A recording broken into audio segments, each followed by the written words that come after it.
Hi, my name's Isaac, and it's been 10,480 miles, 4,000 subscribers, nearly 1 million channel views, and I've reviewed every single pickup truck currently on the market since I did my original Toyota Tacoma video 1 year ago. If you would have told me that a year ago, I don't think I would have believed you. This opportunity to do this channel for you guys, to make these videos, the coolest thing I've ever done. So blessed by God to be able to do that, giving him the glory. So cool. But here we are today. I'm gonna give you the 1 year update on my truck, the stuff I like, the stuff I don't like, the additional mods I've added since my last mod video. So I'm really excited. You know, I think if I went back to myself right here a year ago and I told myself all the stuff that was gonna happen, I think the most shocking thing to me would be that I don't absolutely hate Nissan anymore.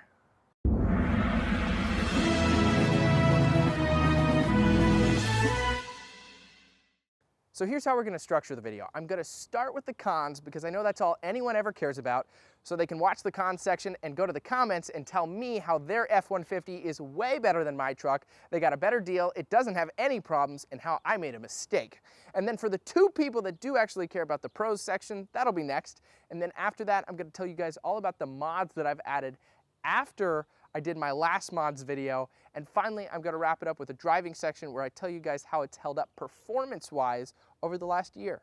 My first complaint on my Tacoma after owning it for a year is that the tailgate locks independently of the rest of the truck. Hit lock, tailgate still opens. So I have to manually lock it from back here if I actually want to close it. Now, a lot of the other competitors, most recently that I reviewed, the Nissan Titan, include the tailgate locking with the rest of the truck when you hit the button. Now that we have that technology, I think it would be convenient if it was included on all the trims from the factory. I think it's a dealer option to have it lock with the rest of the truck on the Toyotas. Nah, it's not the worst thing in the world. It's kind of just like the series finale of Magnum PI. It's just disappointing. Hey, you talking smack on Magnum PI? Oh my goodness, Tom Selleck. No, I was just comparing the series finale of Magnum PI to this in saying that it was very disappointing comparatively to the rest of the show, which was very good. Oh, okay. What's up with your mustache? Oh, you noticed that? Yeah. In my older years, I've developed a rare form of male pattern baldness where I exclusively lose my mustache hair, so I have to wear this fake mustache. This is all I have left. But that mustache is like your whole thing. I know, it's ridiculous. Hey, you ever seen Blue Bloods? Yeah. Yeah, every episode of Blue Bloods, every Jesse Stone movie, CGI mustache. Huh. Well, I guess I better be going. Where's your car? Oh, it's right over here.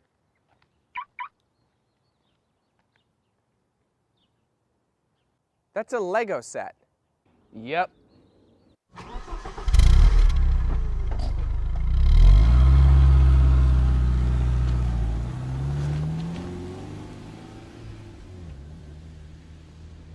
Now, my second complaint on my Tacoma brings us to the interior, and more specifically, the Bluetooth.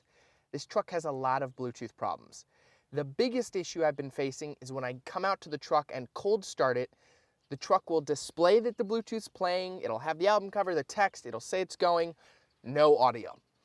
And then sometimes it bumps it back to my phone, and the phone's audio will start playing, and then it'll go right to the speakers of the truck for a second, and it'll come back to the phone audio.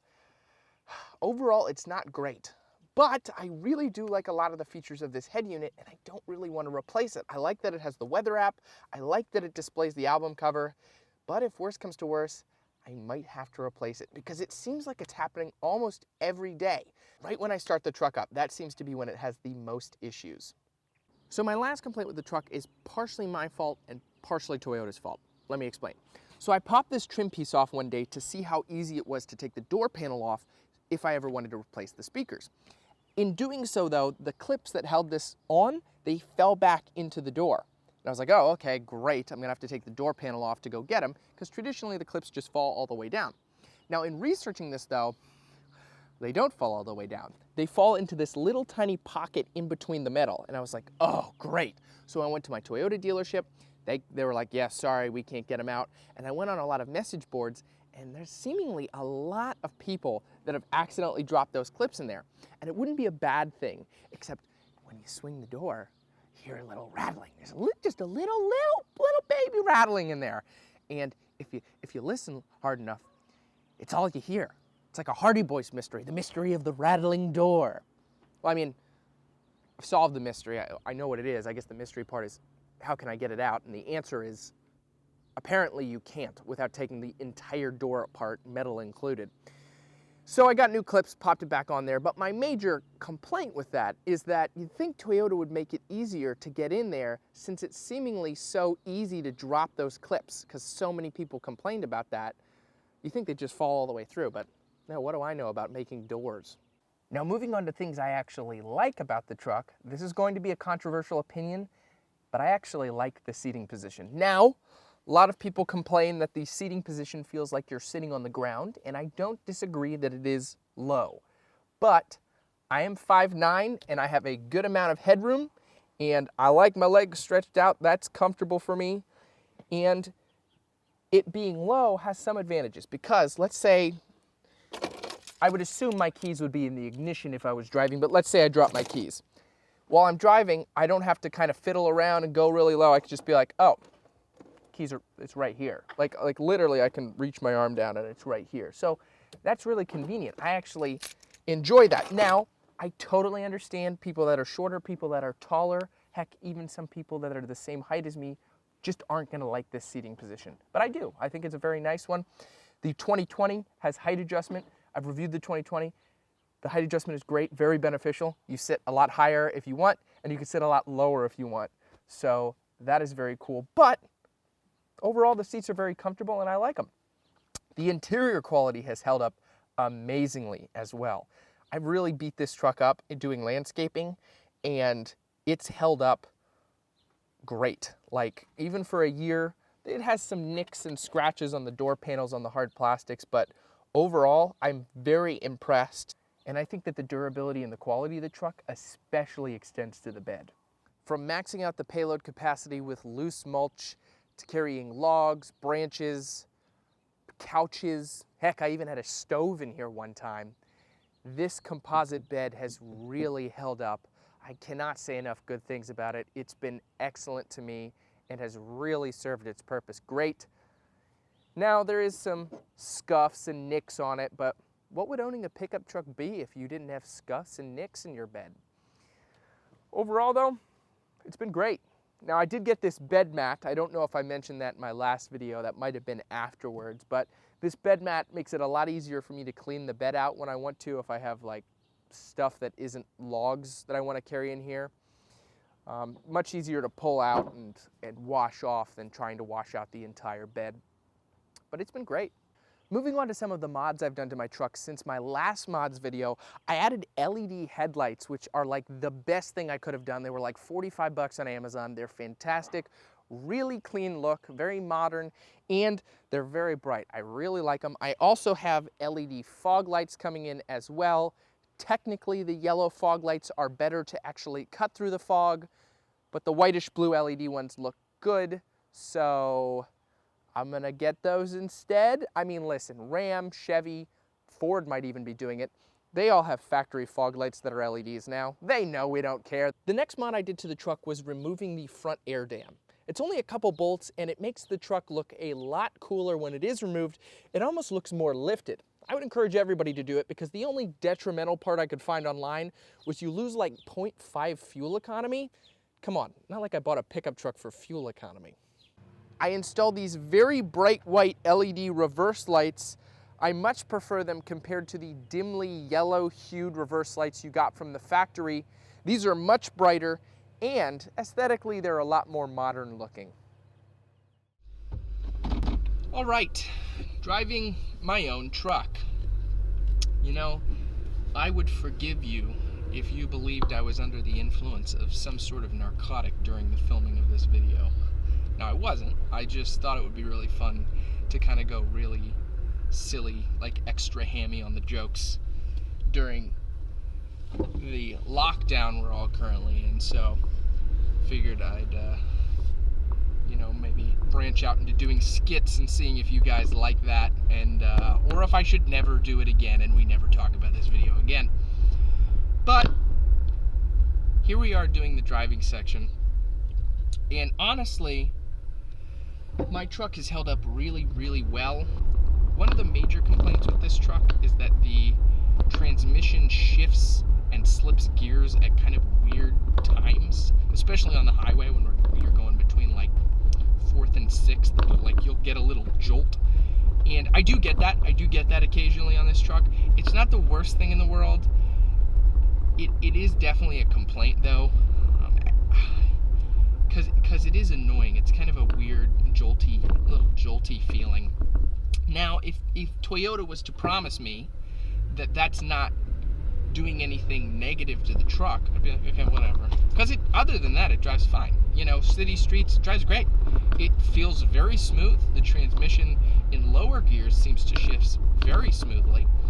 And the suspension's great. It eats potholes. I love it. People always complain about stuff driving like trucks. And I'm like, yeah, I get it. It drives like a truck. But a truck, while it doesn't have the nicest, smoothest ride on the pavement, it feels great for eating up potholes and stuff and big bumps in the road. Like, you barely feel it. It's fantastic. And that's what I really love about this truck, is it just any bump on the road, it's like a little boop, as opposed to if I was in my Hyundai Accent, it would be like that. You know, that was an accurate representation of what it would be like. And so overall, I'm just really, really happy with how this drives, though it could shift a little bit better. The truck has been amazing to me. The bed and the payload capacity has been fantastic. I've used it for so many things. There have been times where I've wished for a little bit bigger bed. I carried 2 couches once, and they were both just about 6 feet, so I had to put the tailgate down. I had to put straps around it, but it still held. I mean, it held, and I carried them, and we worked it out. It would have been a little nicer to be able to close the tailgate with it just for safety, but nothing happened that was bad. So, you know, this is all the truck that I need. Overall, this has served me great, and I'm really happy that I did get this as opposed to a Ram. If you watch my original video, I was between a Ram and this. And I would have gotten a base model tradesman Ram. It wouldn't have been an amazing, you know, bighorn, cool Ram. I wouldn't have needed it. Like, I don't think I would have realized until doing this that I didn't need a truck that big. I think I thought I did, but I didn't. This truck has served everything that I've needed. So, and I like the smaller form factor. I really do. I like that it's easier to slide in to parking spots. It's easier to parallel park. I'm less worried about it on city streets because it doesn't stick out as wide. Yeah, when I'm taking landscaping stuff out to the dump sites, sometimes I need to take an extra trip. But when you enjoy driving as much as I do, it doesn't bother me to take an extra trip to dump branches or whatever. So, yeah, I would just be my encouragement to someone who's looking for a truck. And you probably clicked on this video because you're like, oh, well, let me see how this has held up over a year. Has the Tacoma lived up to its name, this new body style? And thus far, it has. I mean, obviously, you'd hope it would over a year. I'm really interested to see how this holds up. And I'm excited. I mean, I'm keeping this truck. This truck is going to be mine I'm going to drive it into the dirt. This is my truck that my kids will ask to borrow someday when they have gotten their permits. And I'll be like, oh, take the old Tacoma. The funny thing is, though, if I were to get another vehicle, I'd probably get another truck. So I'd probably keep this just because it's been so nice and so fun to drive thus far, that I'd probably just have a second truck, which would be funny because, you know, normally you get a truck and then maybe you get a nicer sedan or whatever. But no, I'd probably just get a second truck. But I don't know, we'll see what happens, and we'll see about the versatility. Long term, I'll give you guys a 2-year update and a 3-year and a 4-year, and however long you guys keep watching, I guess I'll keep doing YouTube. So thank you guys for watching so much. I'm changing my little end jingle up a little bit. Normally I say thank you guys so much for watching, and no matter what vehicle you have, I'll pray it lasts you a long time and it serves you well. And I have kind of been doing a full prayer for everybody, but I'm going to change it. No matter what vehicle you have, I hope it lasts you a long time and it serves you well. And if you have any prayer requests, leave it in the comments. That is what I'm going to start saying from now on. I think that's a little bit more pertinent, and then that allows me a little bit more personal connection with you guys. Me being a Christian, even if you're not a Christian, you're not a believer in anything. What hurts if I pray for something for you? Oh, I'm going through a bad time. Hey, let me pray about it. You know, what's the worst that can happen? Nothing? Oh, well, why don't you just tell me? You know, God's a big God. He can do a lot of amazing things. So that's, I think, what I'm going to start saying from now on. And yeah, I look forward to seeing you guys next video, and I hope you enjoyed watching me be silly in this one. If you could leave a like, that would really help, and comment, but most of all, a subscribe would be awesome. I think a like actually helps more. I'm not 100% sure how anything works on YouTube. Maybe liking helps more, so just like it, maybe, because maybe that gets it out to more people. I don't know, but it would be cool for my subscription numbers if you subscribed. But if you're like, I hate this and I don't like your content at all, then don't subscribe. That's cool. But you watched this far, so thanks for the view at least. All right, take care, everybody. See you next time.